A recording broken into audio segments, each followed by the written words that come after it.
नमस्कार बंधुरा आज के आमी रुई माछ रान्ना करब मात्र 10 मिनिटेर मध्य। बंधुरा तार जोन्नो आमी माछ केटे धुए परिष्कार करे निएछि। देखुन रुई माछगुलो कत सुंदर परिष्कार करे निएछि केटे धुए एकदम।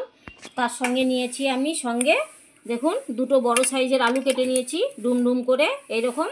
और संगे एखाने 3टा पेঁয়াজ कुचो निये निएछि ঢাকনায় देবो और एकटू तेले फोड़ने देबो।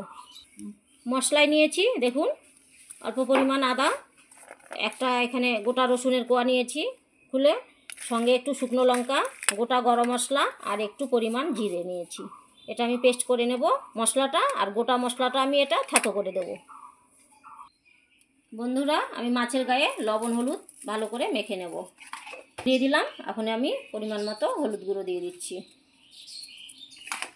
বন্ধুরা এদিকে আমি কড়াই বসিয়ে দিয়েছি গরম হয়ে গেছে সরষের তেলও দিয়ে দিচ্ছি। এদিকে গরম হতে হতে আমি মাছটা খুব ভালোভাবে মেখে নেব লবণ হলুদ দিয়ে খুব সুন্দর করে মেখে নেব। আর এদিকে আমি গরম তেলে একটু 1 চামচ লবণ দিয়ে দেব মাছটা কড়াইয়ে লেগে যাবে না। বন্ধুরা ততক্ষণ আমার তেল গরম হয়ে যাক আমি মাছের গায়ে লবণ হলুদগুলো ভালো করে মেখে নেব। প্রতিটা মাছে যেন লবণ হলুদগুলো গায়ের মধ্যে ভালো করে মেখে যায়। দেখুন বন্ধুরা রুই মাছের মাথাটা কত সুন্দর খেতে কি টেস্টি। আমি মাথা ভীষণ ভালোবাসি মাথা আর লেজা।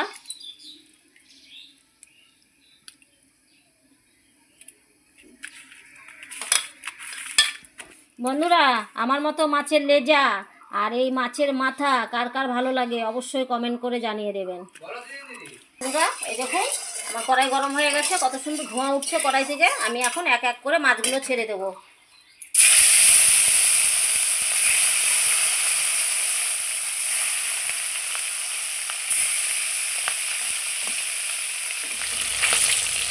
বন্ধুরা আমি এক পিসটা ভেজে নিয়েছি হয়ে গেছে ভালোভাবে আর এক পিসটা আমি উল্টিয়ে দিলাম মাছগুলো। দেখুন কত সুন্দর আর একটু হালকা ভেজে নিয়ে আমি নামিয়ে দেবো।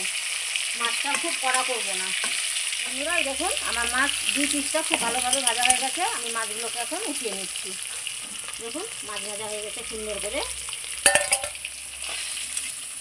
এক এক করে আমি মাছগুলোকে তুলে নিই।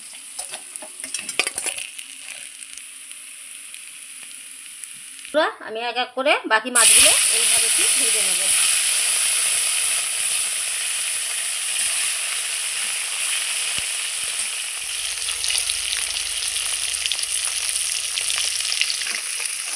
এই বন্ধুরা আমার এই মাছগুলো ভাজা হয়ে গেছে এক এক করে আমি এখন এটা উঠিয়ে নিচ্ছি।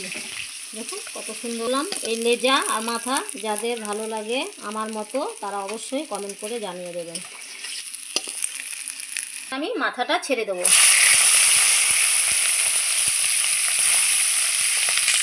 এই দেখুন বন্ধুরা আমার মাছ ভাজাগুলো সব এক এক করে করে নিলাম। মাছের মাথাটাও আমি সুন্দর করে ভেজে নিয়েছি। দেখুন এই দেখুন একদম লাল লাল করে সুন্দর করে মাছের মাথাটা ভেজে নিয়েছি। যেহেতু মাথাটা আমার প্রিয় সেই কারণে আমি আরও সুন্দর করে ভেজেছি যেন খেতে ভালো লাগে। আলু কেটে ধুয়ে রাখা আলুগুলো ছেড়ে দিচ্ছি। এই আলুটাকেও আমি একটু ভেজে নেব।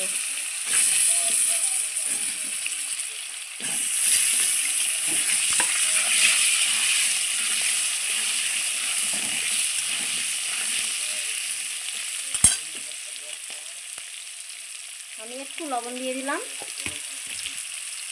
আর একটু হলুদ গুঁড়ো দিয়ে দিচ্ছি তাহলে আলুর কালারটা ভালো আসবে। আলু ভাজতে ভাজতে এদিকে আমি বাটনাটাও করে নেব। আমি আদাগুলো যে কেটে রেখেছি আদাগুলো দিয়ে দিলাম। কয়েকটা রসুনের কোয়া দিলাম। 6-7টা শুকনো লঙ্কা দিলাম। একটু পরিমাণ জিরে দিলাম আর একটু আমি ধনিয়া দিয়ে দিলাম বাটনায়। বন্ধুরা সঙ্গে আমি একটু পেঁয়াজ কুচানো দিয়ে দিলাম দিয়ে আমি একসঙ্গে এটা বেটে নেব। বন্ধুরা এদিকে আমি বাটনা করতে করতে আমার আলুটাও খুব ভালোভাবে ভাজা হয়ে গেছে। এই দেখুন লাল লাল করে আমি এখন আলুটাকে তুলে নেব। ওই মাছ ভাজা গামলার মধ্যেই আলুটাকে আমি উঠিয়ে নিলাম। আমি ওই তেলেই ফোড়নে দিয়ে দিচ্ছি 3টে তেজপাতা দিলাম আর পেঁয়াজ কুচানো পেঁয়াজগুলো দিয়ে দিলাম। এগুলো আমি একটু হালকা লাল লাল করে ভেজে নেব। সঙ্গে রসুন কুচি দিয়ে দিলাম।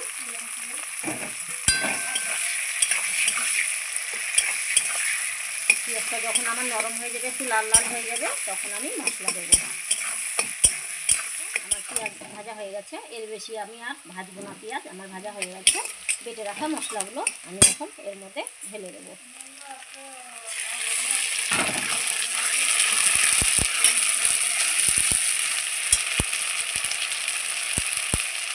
এর মধ্যে আমি লবণ দিয়ে দিলাম 1 চামচ, 1 চামচ হলুদ গুঁড়ো দিয়ে দিলাম, দিয়ে আবারও আমি ভালো করে নেড়ে নিলাম। বন্ধুরা, আমি একটু মশলাটা নাড়াচাড়া করে নিলাম। এখন আমি দিয়ে দেবো জল। মশলাটা খুব একটা বেশি ভাজতে হবে না, এটা আমি একদম পরিমাণ মতো জল দিয়ে দেবো।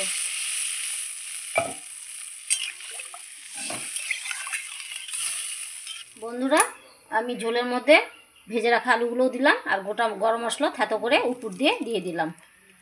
এখন আমার ঝোল ফুটবে। বন্ধুরা, আমার ঝোল ফুটবে, সঙ্গে যে গরম মশলা দিয়ে দিলাম। ঝোল ফুটতে ফুটতে আমার আলুটাও সিদ্ধ হয়ে যাবে। আমি এবার ঢাকা চাপা দিয়ে দেবো। বন্ধুরা দেখুন, আমার আলু খুব ভালোভাবে সেদ্ধ হয়ে গেছে। আমি 7 থেকে 8 মিনিট আলুটা সেদ্ধ করে নিলাম ঢাকা চাপা দিয়ে। এখন আমি মাছগুলো ছেড়ে দেবো। সবার প্রথমে মাথাটা দিয়ে দিলাম, এক এক করে আমি মাছগুলো সব ছেড়ে দেবো।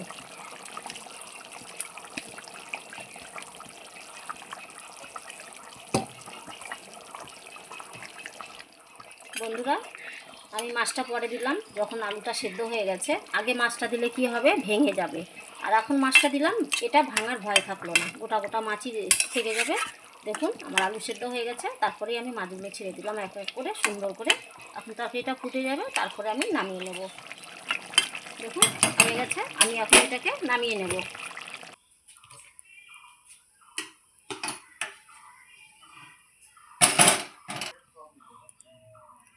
বন্ধুরা, আমি মাছ ভাজা গামলার মধ্যেই মাছের ঝোলটা ঢেলে নিলাম। দেখুন আমার 10 মিনিটের মাছের ঝোল কীরকম হয়েছে অবশ্যই কমেন্টে জানিয়ে দেবেন। আশা করি একটা সাবস্ক্রাইব করবেন, লাইক করবেন, কমেন্ট করবেন, একটু শেয়ার করবেন বেশি করে।